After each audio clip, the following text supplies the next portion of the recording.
हवा में ताज का महल नहीं मिलता, रोने से बिगड़ा मुकद्दर नहीं बनता।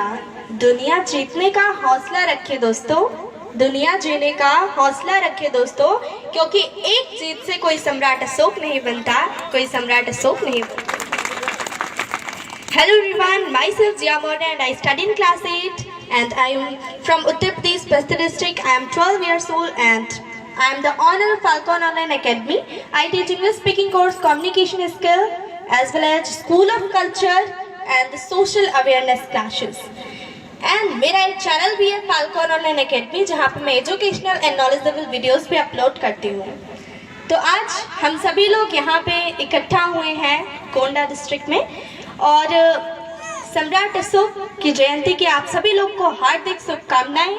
तो आज मैं अपने स्पीच की शुरुआत करती हूं और आप सभी लोग प्लीज ध्यान से सुनिएगा, क्योंकि हमारा इतिहास जानना हमें बहुत ज़्यादा आवश्यक है, बहुत इम्पॉर्टेंट है। सम्राट अशोक जी का जन्म हुआ 304 ईसा पूर्व में और इनका राज्याभिषेक हुआ 269 ईसा पूर्व में और 8वें वर्ष में यानी कि राज्याभिषेक के 8वें वर्ष 261 ईसा पूर्व में इन्होंने किया कलिंग युद्ध, एक ऐसा युद्ध जिसने सम्राट अशोक के हृदय को परिवर्तित कर दिया।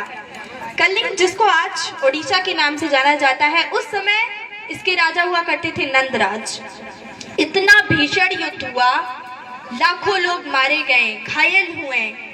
और जब सम्राट अशोक उस युद्ध के मैदान में खड़े देख रहे हैं, आसपास जहां निगाहें घुमा रहे हैं, चारों तरफ लाशें ही पड़ी हुई है और उनका हृदय तब परिवर्तन होता है जब वो देखते हैं महिलाओं की लाशों को, बच्चों की लाशों को, जो महिलाएं घर का काम करती थी और कभी युद्ध नहीं कर सकती थी। जब उनकी लाशों को देखते हैं तो उनका हृदय पिघल जाता है। वो बच्चे, दुधमुहे बच्चे और बच्चियां जिनके गले को काट दिया जाता है, ऐसे ही इधर उधर लाशें बिखर रही होती हैं।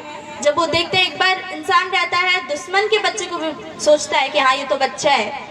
जब उन्होंने ये सारा कुछ देखा, ये क्रूर हत्या देखा उन्होंने, तब उनका हृदय पिघलता है और अब वो शांति की खोज करते हैं। वो चाहते हैं कि हमें कहाँ से शांति मिले, क्योंकि इंसान जब सोचता है, अब आसपास जब आप भी अपनी लाश देख रहे होते हैं, अब आपको ना एक ऐसा चीज सोचना होता है कि अब क्या करें, कहाँ शांति मिले हमको।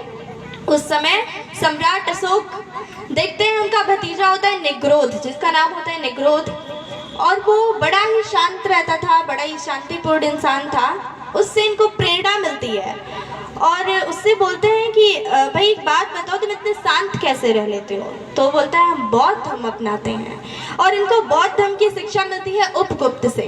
उपगुप्त जी से इनको बौद्ध धर्म की शिक्षा मिलती है और उस समय इनकी तीसरी बौद्ध संगत हुई थी और इनकी जितना बौद्ध धर्म का प्रचार आज तक कोई दुनिया में नहीं कर पाया है। सम्राट अशोक ने अपनी बेटी और बेटा संघमित्रा और महेंद्र को भेजा श्रीलंका और वहां पे इन्होंने बौद्ध धर्म का बहुत प्रचार किया।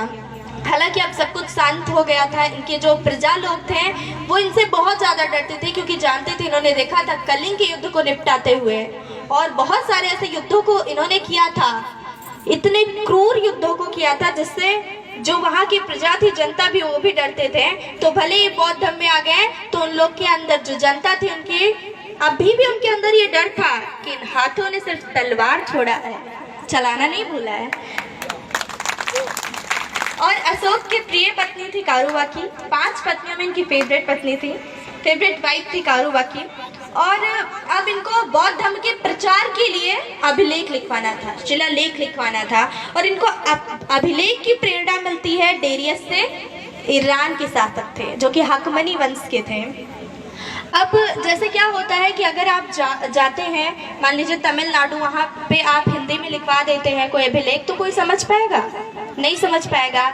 इसलिए उन्होंने जहाँ पे जैसा भेष, जहाँ जैसा देश वहाँ वैसा भेष, इस प्रकार से इन्होंने भारत में ब्राह्मी लिपि लिखवाई अभिलेखों में और पाकिस्तान में खरोष्टी लिपि लिखवाई और अफगानिस्तान में आरमाइक, ग्रीक, उसको उस समय एशिया माइनर के नाम से जाना जाता था, आज तो तुर्की के नाम से प्रसिद्ध है, वहाँ भी इन्होंने ग्रीक लिपि लिखवाई। और फिर अभिलेख पढ़ने